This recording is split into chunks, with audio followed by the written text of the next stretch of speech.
2월 11일 금요일 누가복음 11장 37절로 54절까지 말씀 중에 오늘은 37절로 44절까지 말씀만 살펴보도록 하겠습니다. 제가 하나님의 말씀을 봉독하겠습니다. 예수께서 말씀하실 때에 한 바리새인이 자기와 함께 점심 잡수시기를 청함으로 들어가 앉으셨더니 잡수시기 전에 손 씻지 아니함을 그 바리새인이 보고 이상히 여기는지라. 주께서 이르시되 너희 바리새인은 지금 장과 대접의 겉은 깨끗이 하나 너희 속에는 탐욕과 악독이 가득하도다. 어리석은 자들아, 겉을 만드시니가 속도 만들지 아니하셨느냐. 그러나 그 안에 있는 것으로 구제하라. 그러면 모든 것이 너희에게 깨끗하리라. 화 있을진저 너희 바리새인이여, 너희가 박하와 운양과 모든 채소의 11조는 들이되 공의와 하나님께 대한 사랑은 버리는도다. 그러나 이것도 행하고 저것도 버리지 말아야 할지니라. 화 있을진저 너희 바리새인이여, 너희가 회당의 높은 자리와 시장에서 문안받는 것을 기뻐하는도다. 화 있을진저 너희여, 너희는 평토장한 무덤 같아서 그 위를 밟는 사람이 알지 못하느니라. 아멘. 누가복음 11장 37절로 54절까지의 말씀은 예수님의 6번이나 되는 저주 선언이 기록되어져 있는데, 전반부 3번은 바리새인을 향하여, 후반부의 3번은 율법사들을 향하여 예수님께서 저주를 하셨습니다. 오늘 본문 내용이 많기 때문에 좀 더 깊이 살펴보기 위해서 전반부에 있는 바리새인들을 향한 3번의 저주 선언을 전반적으로 살펴보도록 하겠습니다. 예수님께서 귀한 교훈을 베풀어 주실 때에 한 바리새인이 예수님께 나와 자기와 함께 점심 잡수시기를 청했다라고 37절에 기록이 되어져 있습니다. 이 사건은 두 가지로 생각을 해볼 수가 있을 텐데, 어쩌면 이 바리새인은 다른 바리새인들과 다르게 예수님을 향하여 우호적인 감정이 있었을 수도 있습니다. 그러나 또 다른 해석은 이때 당시에 본인과 함께 식사를 나눈다라고 했을 때에 상대방과 나는 같은 부류다라는 것을 드러내는 어떤 상징적인 역할을 했습니다. 그러므로 한 바리새인이 점점 인기가 많아가는 예수님을 자신의 집으로 초대해서 점심 잡수시기를 청했다라고 하는 것은 자신이 예수님과 같은 부류다라는 것을 드러내기 위한 의도가 있었다라는 것을 생각을 해볼 수가 있습니다. 아마도 예수님께서 이 바리새인을 향하여, 또 전체 바리새인들을 향하여 3번이나 저주 선언을 하신 것을 보아서 아마 후자에 의미가 있지 않았을까라고 추측을 해볼 수가 있습니다. 자, 본인의 집으로 들어와서 잡수시기를 청할 때에 예수님께서 손 씻지 아니하시는 모습을 보여주게 되고요. 그 바리새인이 보고 이상히 여기게 됩니다. 왜 그러냐면 유대 사회의 예의 관습 중에 하나가 바로 식사 전에 손을 씻는 행위였습니다. 이것은 첫 번째 위생을 위해서 하는 행위였고요. 그러나 이 위생상의 이유를 넘어서 죄 많은 세상과 접촉한 사람은 그 불결함을 제거하는 결례로서 손을 씻는 것이었습니다. 그런데 잡수시기 전에 예수님께서 손을 씻지 아니하심을 그 바리새인이 보고 이상히 여겼다, 깜짝 놀랐다라고 이야기를 하고 있습니다. 이에 39절에 주께서 이르시되 너희 바리새인은 지금 장과 대접의 겉은 깨끗이 하나 너희 속에는 탐욕과 악독이 가득하도다라고 이야기를 하십니다. 여기서 말하는 탐욕은 원어로 보면 강탈, 약탈, 착취라고 해석을 할 수가 있는데, 누가복음 16장 1절에서 13절 말씀 보면 바리새인은 돈을 좋아하는 불의한 것을 탐하는 자다라고 지적을 하고 있습니다.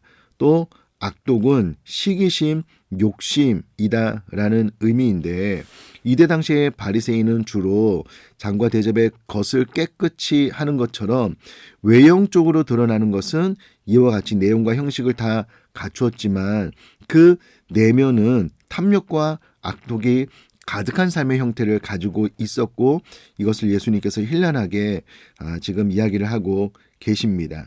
그러면서 40절에 어리석은 자들아 겉을 만드신 이가 속도 만들지 아니하셨느냐라고 이야기를 하고 있는데, 여기서 말하는 어리석은 자는 어리석은 지각이 없다라는 뜻인데요.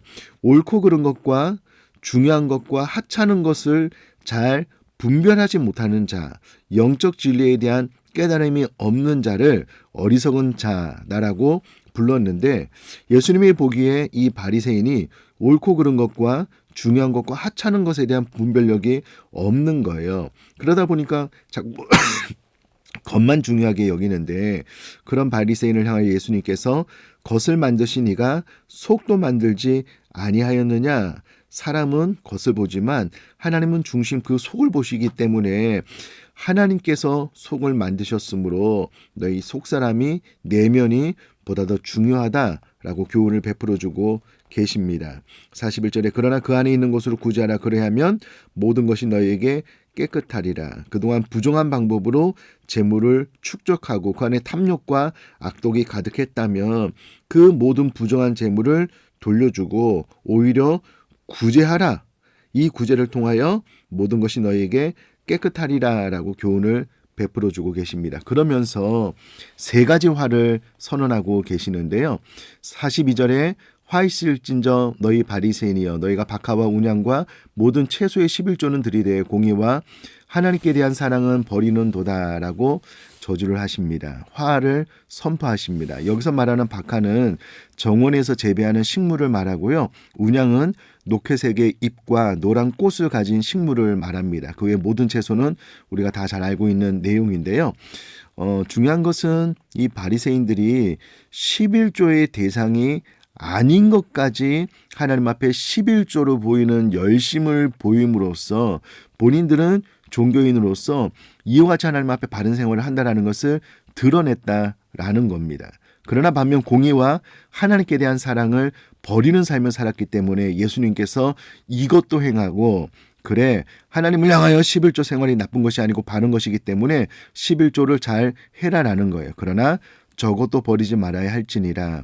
공의와 하나님께 대한 사랑도 버리지 말아야 될 것이고요. 특별히 하나님께 대한 사랑은 지극히 작은 자에게 한 것이고 주님께 한 것이기 때문에 결국 이웃을 향하여 구제하고 사랑을 베풀 것에 대해서 교훈을 베풀어 주십니다. 43절은 화 있을진저 너희 바리새인이여 너희가 회당의 높은 자리와 시장에서 문안 받는 것을 기뻐하도다 라고 기록을 하고 있는데요.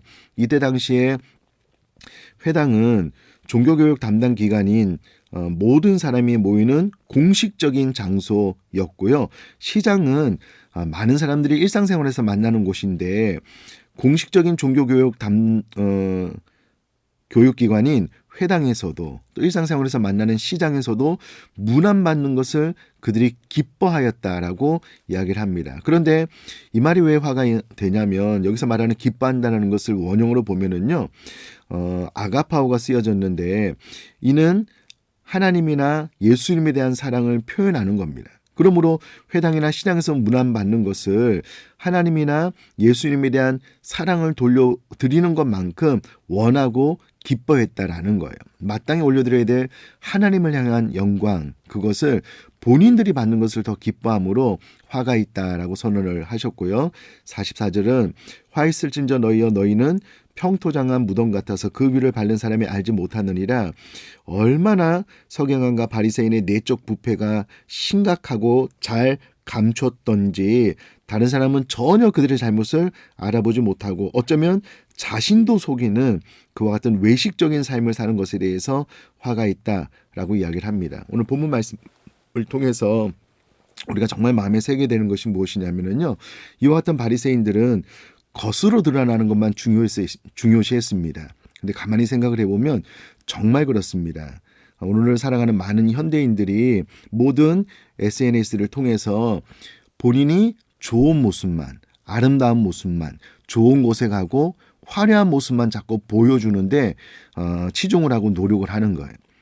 그러면서 본인의 내면까지 아름답게 가꾸는 것이면 상관이 없는데 본인의 내면에 대해서는 소홀히 하고 중요하게 생각하지 않는 겁니다. 특별히 겉을 만드신 이가 속도 만들었기 때문에 그 속사람을 강건케 하고 속사람을 아름답게 꾸미는 일에 더 열심을 넣어야 되는데 우리도 그렇지 못하다는 것을 본문을 통해서 마음속에 잘 새기면서 겉뿐만 아니라 우리 속사람을 더 아름답게 잘 가꾸어 나갈 수 있는 위선과 왜곡된 삶을 버리고 공의와 사랑을 실천하는 저와 여러분 될 수 있기를 주님의 이름으로 축복합니다.